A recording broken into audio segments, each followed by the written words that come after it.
Let's learn about navigating complex records. When someone points to a value, they can ask, "What type is this?" They're expecting a specific answer, and the list of possibilities is pretty small. In the first third of the course, we learned about the 5 primitive types: integers, floats, strings, booleans, and none. Then, we learned about composite types, including lists and dictionaries. We also learned about records, when we use dictionaries to make custom types of our own. The records available in a program vary depending on what we need. Here are a few custom record types that we could potentially make. Each one is described as being a dictionary, but with specific keys. Each key is a string and has an expected type. So here we have an article of clothing as a dictionary with the keys kind and color, both of which are strings. A dog is a dictionary with the keys name, breed, and age, which are 2 strings and an integer. Finally, we have a cup, which is a dictionary with the keys ugly, and capacity, which are a boolean and a float. It's really important that you learn the difference between the record type and the record instances. You see, a record type isn't really a thing that you can have, unlike instances. There's the one record type that describes a concept or idea in general, and then you make many specific instances for it. Here I've created a definition in code for an article of clothing record type, and then also created 5 instances. The shirt and pants instances are stored in variables, while the socks are all put in a list, which is in turn put in a variable. Here I've created a function named isRedShirt, which takes in an instance of an article of clothing and produces whether or not it is a red shirt. I just want to highlight, inside the function, we need to use clothing, not article of clothing.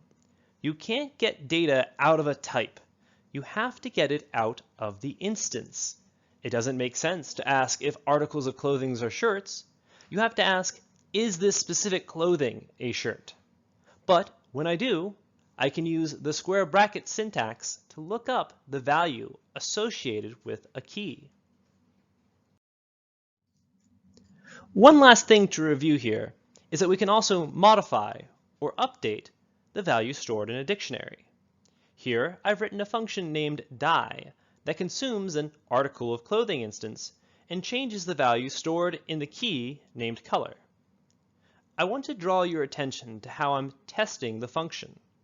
I can't assert that the function returned the right value because the function just returns none. Instead, I'm testing that the dictionaries I updated are indeed different afterwards. For the last test, I have to check that the last sock's color is now purple instead of green. Now let's talk about a really complex example. We're going to end up making a dictionary with a lot of keys that we have to work with. We'll start off with a new record named flower bed. This new type is just an idea. It doesn't represent a concrete actual flower bed yet. It just defines what a flower bed should look like. In our universe, we'll say that a given flower bed has a length and a width, and then a quantity indicating the number of flowers. When it comes time to make a new flower bed instance, we can imagine it as a box. That box is labeled with its type, so that we can keep track that it is a proper flower bed and should have certain keys. Whenever we make a flower bed, it better have all 3 keys put inside of it, and those keys' values should be the right type. The code shown here makes a new flower bed with the values 10, 5, and 6, and then stores the resulting dictionary into a variable named roses. In order to use the data stored into a dictionary, we have to pry open the box. We use the variable roses to get access to the instance dictionary. Then we use the key width and the square brackets to open up the dictionary and get the value associated with that key. In this case, the value was 6. Okay, just one dictionary isn't too bad, but rarely is life that simple. Let's say instead of just flower beds, we now wanted to model our entire garden. This includes not only the flowers of the garden and the gardener, but also some statistics on the name of the flower that is our favorite and the name of the flower that is the biggest bed.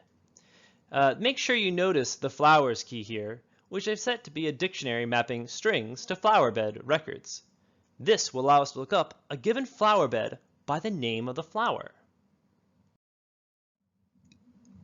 Here we see a full instance of our garden, including 3 different flower bed instances stored inside the flowers dictionary.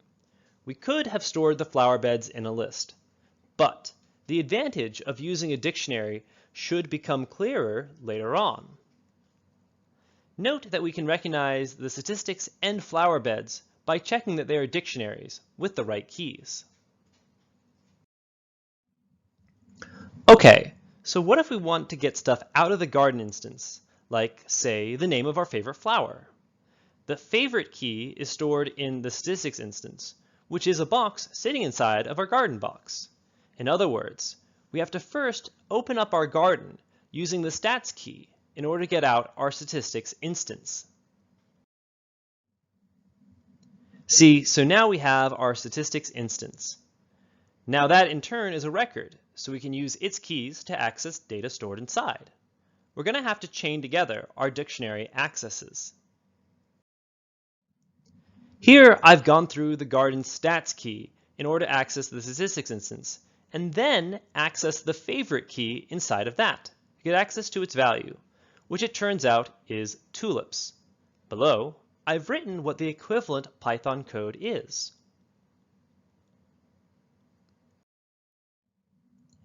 That value we got from accessing the nested dictionaries is useful, so we'll store it in a variable for later. Here I've created a variable named myFav to catch and hold the value. I like to imagine it as a little notebook that I'm writing stuff down in. Now let's talk about that flowers key. It's weird, right?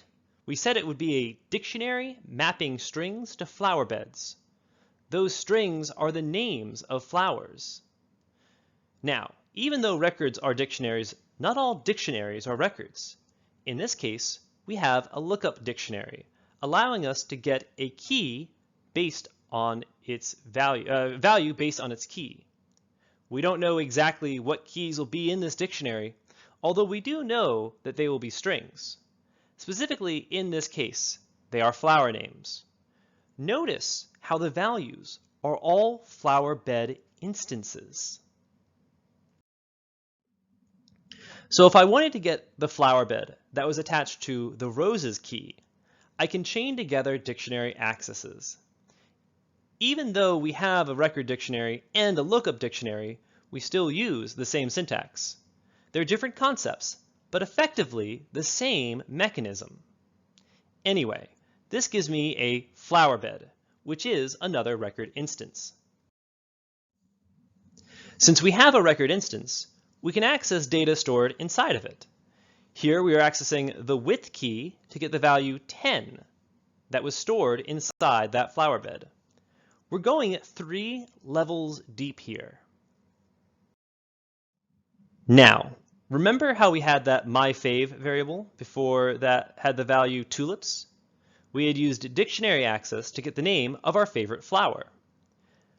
We can use that string value here instead of roses to find out our favorite flower's width. I'll go even further to then store that width value into a variable. It's really important to note how I do not put quotes around the variable myFav. It's a variable holding a string value, not a string literal value itself.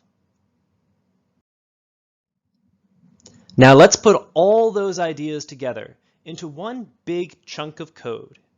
Here I have a function named howManyFavoriteFlowers. It consumes a garden instance and produces an integer that is the number of our favorite flower. In order to do that, we have to first look up our favorite flower in the garden dictionary.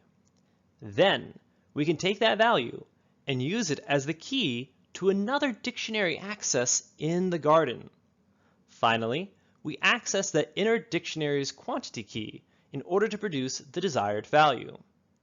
This code is complex, but really shows off the power and flexibilities of dictionaries. This function will work for anyone's garden, no matter what their favorite flower is. We don't have to hard code roses or tulips or anything. We just have all the data stored inside of the dictionaries.